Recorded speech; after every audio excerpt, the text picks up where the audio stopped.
60世帯が暮らす魚沼市の福山新田。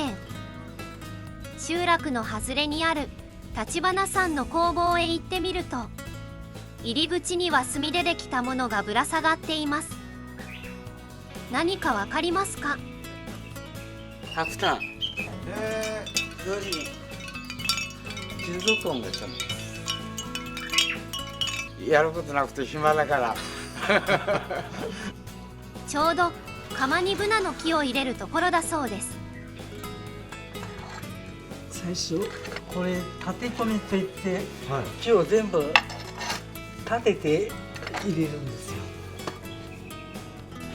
2本から3本を束にして100束ほど釜の中に立て込んでいきます。やっぱり雪が多いんで成長が遅い分だけ木が締まってるのが魚沼の特徴だと思いますね。雪深い魚沼で作る白炭は丈夫だそうです。橘さん、立て込みが終わり、次の葉に火をつけます。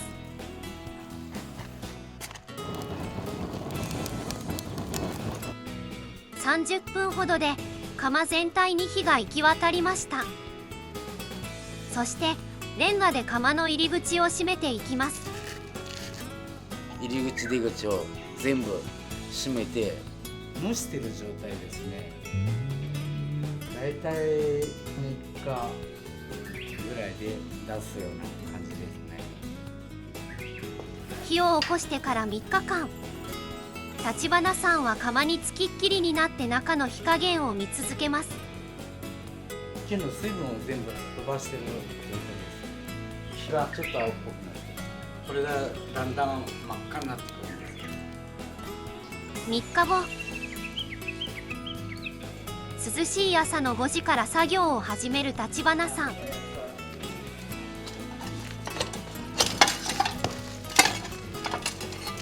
ちょっと開いて空気の流れを良くする。入り口を塞いでいたレンガを少しずつ剥がしていきます。炎の色も真っ赤になってきましたよね。空気を入れ、暑さがピークになったタイミングを見極め、炭を取り出すのが魚沼の白炭作りなんだそうです。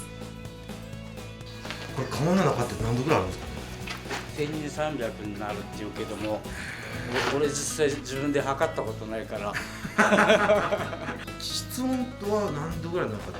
夏場になると50度。50度？夏場の作業は過酷の一言。しかし橘さんは、夏場の白炭作業って苦にならないですか？すっごく気持ちいいどういうことですか？表出ると涼しく感じるからさあ、いよいよ釜出し。やけどをしないため長袖を着るそうです。長さ 3.5 ミリ、かぎ棒という道具を使って炭を出していきます。炎の温度は1300度。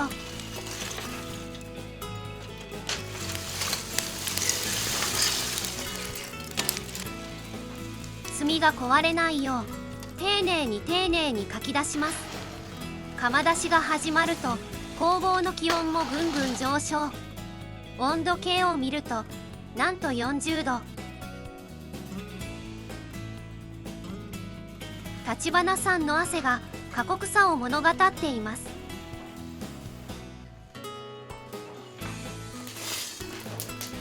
これがツバイ。炭にかけているのはツバイと呼ばれる灰。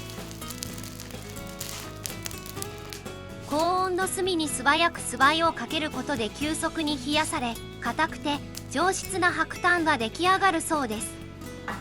白炭が白い理由はツバイの白さだったんです。